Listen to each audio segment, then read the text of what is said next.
Chronicle special report, death at an early age. He was on the verge of achieving a lifelong dream. He had completed a spectacular college career. He was the second player chosen in this week's NBA draft, selected by the team he wanted, the world champion Boston Celtics. Poised at the threshold of wealth, fame, and a lifetime full of opportunity, Len Bias died this morning at the age of 22. Tonight, the Len Bias story, what he accomplished, how he died, and how his loss has shocked a city that barely got to know him. Tonight, Peter Mahegan, Mary Richardson, with Andrea Hall, and Mike Barnacle. Chronicle, the New England news magazine.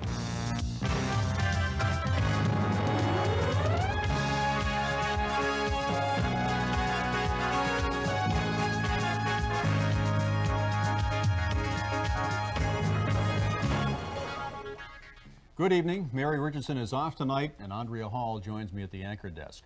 The news arrived this morning with a chilling jolt. A young man at the high point of his life with fabulous future ahead of him had suddenly, shockingly died of heart failure. It's not the sort of thing that's supposed to happen to 22-year-olds, especially 22-year-olds at the peak of strength and fitness. It was, as Larry Bird said, the cruelest thing he'd ever heard, but it was true. Len Bias, a talented athlete destined to bring Celtics fans to their feet for years to come, had suffered apparent heart failure at his college dorm and died a short time later. Late today in Maryland, television stations reported that traces of cocaine were found in Bias's blood following his death. Tonight we'll report on the latest developments in the case. We'll talk with cardiologist Dr. Adolph Hutter, and we'll have commentary from Mike Barnacle. But first, a look at the career of Len Bias, his brief relationship with Boston, and his tragic death early this morning. I heard about it this morning. I was at a meeting and could not believe my ears, what I was hearing. The news came as a tragic shock. Len Bias, who many felt was the most gifted college basketball player in this year's NBA draft, was dead at the age of 22, the victim of an apparent heart attack. For basketball fans in Boston, and the Boston Celtics organization in particular, it was like losing a member of the family. It was a tremendous shock. It's of a personal nature to me because I knew him so well. He was at my camp, and I persuaded him to stay in school another year. And as I said, his ambition was to be drafted by the Celtics and, if possible, be drafted high. He was the happiest of anybody I ever saw that I ever signed. Bias was discovered unconscious and barely breathing in his Maryland dormitory at approximately 6:30 this morning. He was rushed to Leland Memorial Hospital, where doctors tried for 2.5 hours to keep him alive. At 8:50 a.m., the grim announcement came. There was no regaining of consciousness during any time. There was no cardiac function during the 2 hours that he was here, and he was pronounced dead at 8:50. The cause at this time is cardiorespiratory arrest. The Boston Celtics select Len Bias of the University of Maryland. Bias had been a dream come true for the Celtics. At the end of the 1985 season, they traded away Gerald Henderson to the Seattle Supersonics in exchange for Seattle's first-round draft choice. When Seattle finished among the bottom 7 teams in the league, the Celtics won the #2 draft pick in the NBA lottery. Getting Len Bias was an extraordinary coup for Celtics president Red Auerbach. Well, he gives us a lot of support. He can play some guard. He can play some forward. He can play a power forward, a quick forward. He is the best athlete, in my opinion, in the whole draft, and he's going to really help this ball club. I consider myself lucky, but more blessed. Have an opportunity to play here, to be drafted here, I think it's a gift within itself. To be drafted is a gift, but to be drafted here is just a gift within itself.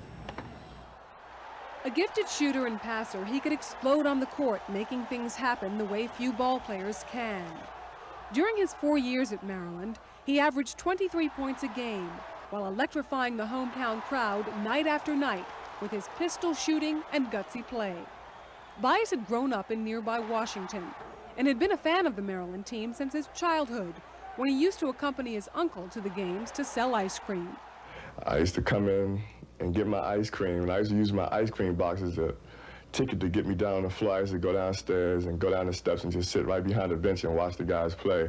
And at halftime, I'd go back up and all my ice cream would be melted, and my uncle would holler at me and tell me I better start selling. He wasn't gonna let me work anymore.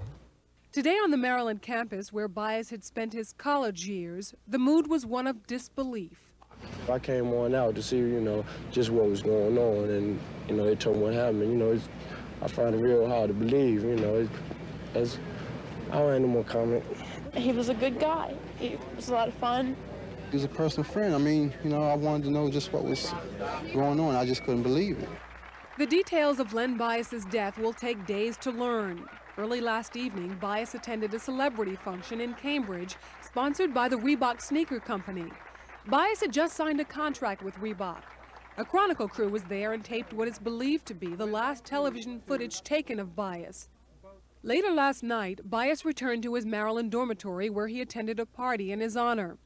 A Maryland television station is reporting that Bias became depressed and left the party for an hour. Then he is said to have returned and talked with friends for several hours before falling into a seizure. The same station is now reporting that traces of cocaine were found in his body. Bias will be remembered for his enormous potential and endless desire. Never having worn the Celtic green, he had already won his way into the team's heart, just as he had his former teams. Len Bias is a part of the Celtics family because he wanted to be a part of it. He said all the right things, and he really felt good about coming. So, as far as we're concerned, here in the Celtics family, he and the Biases always be a part of the Celtics family. I mean, I'm sad, but I'm not even worried because I know where Leonard is. I know he's in heaven. And I'm going to miss him, and I know everybody else here will too. And I really can't say a whole lot more except I love you, Leonard, and I'll miss you. And I'll see you in heaven one day. News Center 5's Kirby Perkins has been following the Len Bias story all day, and he joins us now live from College Park, Maryland, to bring us up to date. Kirby, anything further on the cause of Len Bias's death? Well, nothing further except the report that you did cite in the newscast, in the report we just heard that quotes a local TV station here as saying that traces of cocaine were found in his body. The Prince George's Police Department is having no official comment on that. That is to say, they are not denying it, they are not affirming it, they just aren't talking about it. So at this point, that's all we can say about that specific cause. Kirby, is this just one television station quoting these three sources and all the other media outlets quoting this station, or are there other people quoting independent sources of their own here? One television station with three independent sources, according to that station, is reporting that traces of cocaine were found. No one else, to my knowledge, is reporting it, but as you know, the newspapers in this area don't come out until tomorrow morning, and they have police beat reporters who have sources in that same department, so we'll have to wait until tomorrow morning to find out if those news organizations are reporting the same thing. Kirby, what's the status of the autopsy results? When is something more concrete likely to be learned on this? They're expected to be made public tomorrow, but once again, the word expected means exactly what it means. We're talking about future events. The best information we have is that it will be made public tomorrow, but he is, after all, a public figure now, and those things sometimes change, but our best information is tomorrow. We will find out more about that, and the autopsy results would definitely give us the definitive information about whether traces of cocaine were found in his body. It isn't clear that even if those traces were found, that there would then be a direct causal relationship between the use of that drug and a heart attack. That's still a question that needs to be addressed by the physicians as well. Kirby, have there been plans made for memorial services there or funeral arrangements as yet? Plans are still being made for both memorials and funeral services. The plans for them are still being made. They will not happen tomorrow. There will be no memorials tomorrow, so to the extent that there will be developments in this tragic Len Bias story tomorrow, they will center around the autopsy report and more clarifications about the cause of his death. Okay, Kirby, thank you very much for joining us live tonight from College Park, Maryland. And we'll be back with more on the Len Bias story in just a moment. Sadly, this is not the first instance of sudden death among seemingly healthy young athletes. Just last month, former West Roxbury basketball star Paul Stewart died of an apparent heart attack. He'd been drafted by Cleveland State University and was playing in a pickup game in Cleveland at the time of his death. At another pickup game, this one at Boston University 4 years ago, 20-year-old Arturo Brown collapsed and died. Apparently, cardiac arrest was the cause there.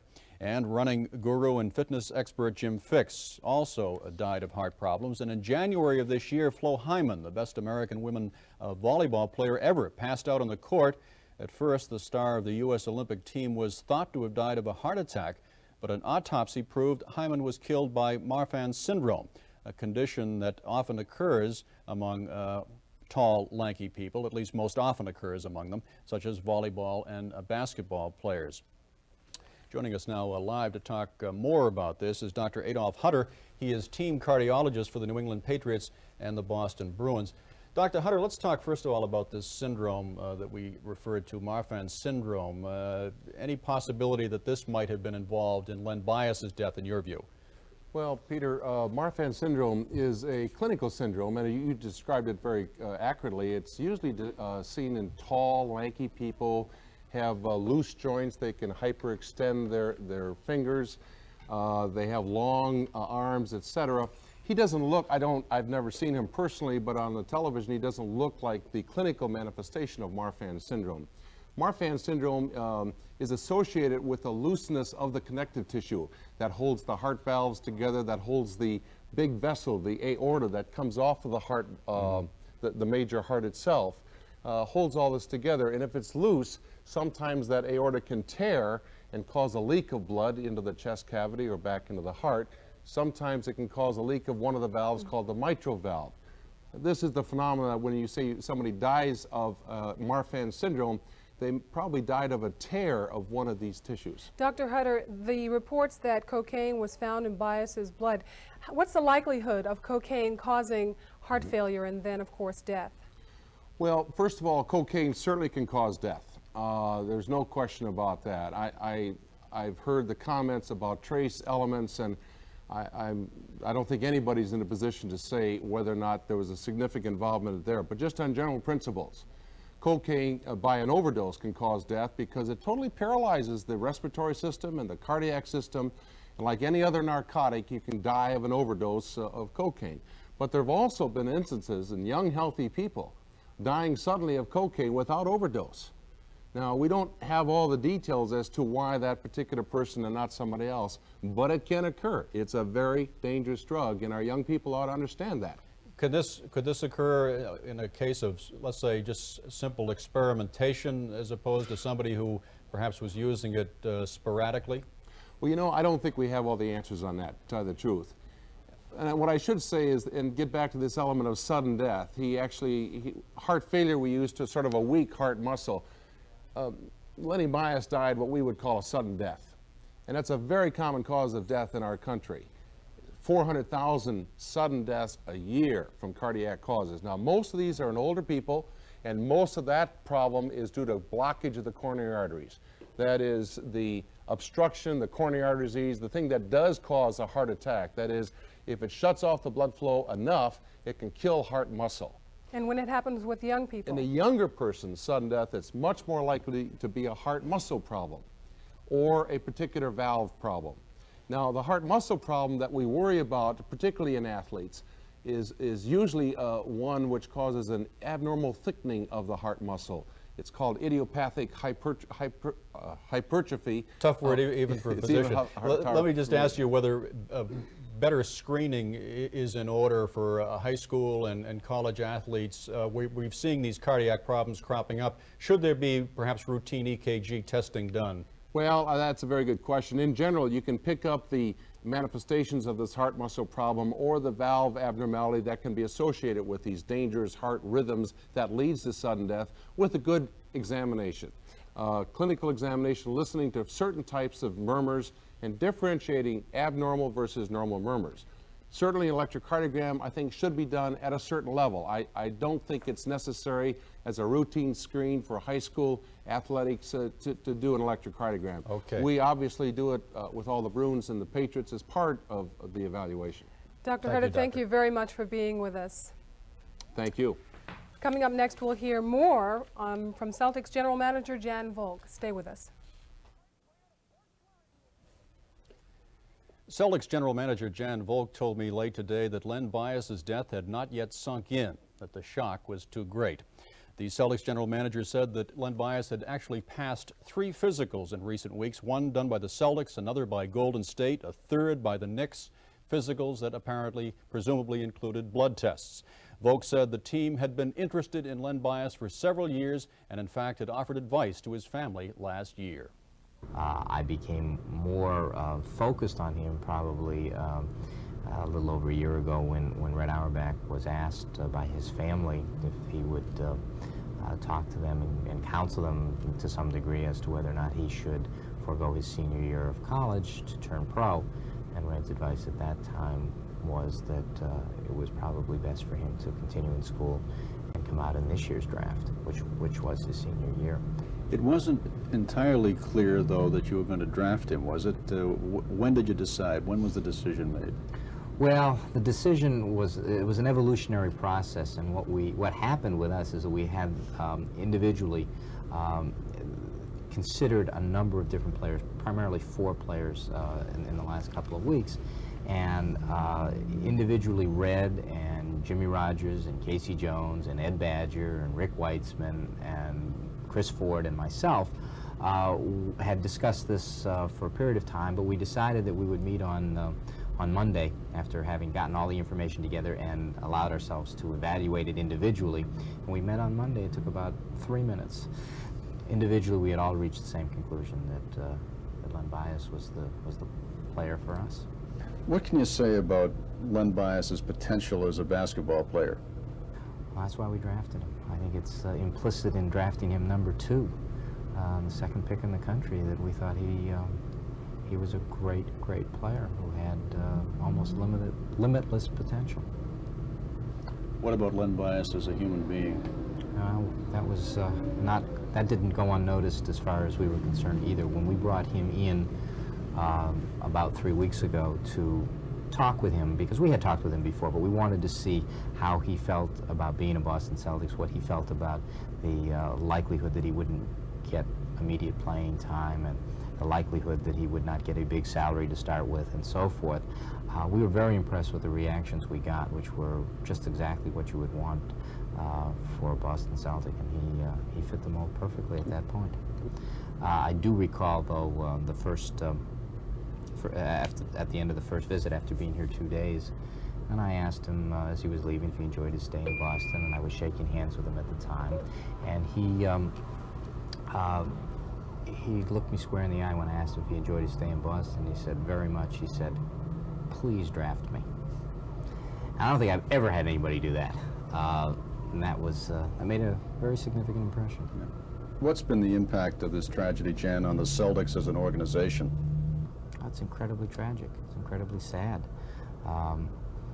This is a young man who had been part of our organization for only 2 days, but had been had adapted himself to this situation so perfectly that he felt part of us. And we've lost a member of the family, and it's very, very sad. And everybody shares that. I now know very well what people mean when they say they have a heavy heart. I have a very heavy heart right now. In a sports-happy town like Boston, athletes are more than men and women who take to the playing field. The most successful are elevated to the status of invincible superhero. Occasionally, like today, grim reality intrudes. Here's Mike Barnacle live with tonight's commentary. Andrea, the news that an athlete has died young is always stunning. We live in a country that worships youth and its ability. We think that because a man or a woman can hit a ball, catch a pass, make a tackle, run a mile, or win at Wimbledon, that they will never die, that they, and maybe us too, will remain forever young. But Len Bias died today. He was 22 and from all accounts a good young man. His death caused a ripple of shockwaves around the city and the area. After all, he was right here on your television set last night being interviewed, live, in person. How could it be that he's dead 24 hours later? All of it brought back another day and another athlete who was taken before his time, Harry Aganis. I can remember picking up the paper on the afternoon of June 27, 1955, and seeing the big bold headline, Harry Aganis, dead at 25. Aganis was an All-American football player at BU. He was from Lynn. He was the starting first baseman for the Boston Red Sox and an incredible athlete. And suddenly he was dead, the victim of a blood clot. Len Bias's death made me think of Harry Aganis today, and Ernie Davis, and Lyman Bostock, and Tommy Gastall, and a few other athletes who were on the sports pages one day and in the obituary pages the next. Len Bias's death also made me think about how ugly and cynical our society has become in the last decade or so. The vast majority of the thousands of people who called the Boston Globe today to inquire about Len Bias were principally concerned with two things. Would the Celtics get another draft pick to replace the one used to select Bias, and did Bias die of a drug overdose? Well, I don't really care about the Celtics draft choices tonight, and I don't really know what caused Len Bias's heart to stop this morning. I do know that his passing is another reminder of the fact that there is a stronger force than youth or athletic skill. It's called the will of God.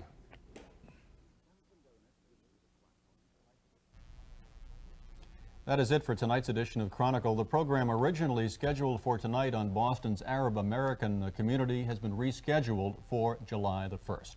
But coming up tomorrow, our wedding gift to many brides and grooms of June. A look at the enduring institution of marriage. We'll look at the latest trend in marriage, starting over the second time around. Some second marriages are package deals, complete with a full set of children. We'll explore the special relationships and the difficulties between step-parents and stepchildren as we look at remarriage, the wedding trend of the 80s. And a lighthearted celebration of matrimony that takes us all the way from courtship right down the aisle on that fateful day. Plus, Mike's marriage tips, how to make a marriage happy and to keep it that way. So join us tomorrow night as we explore the secret to wedded bliss right here on Chronicle. I'm Peter Mahegan. Thanks for being with us tonight. And I'm Andrea Hall. Good night. Good night.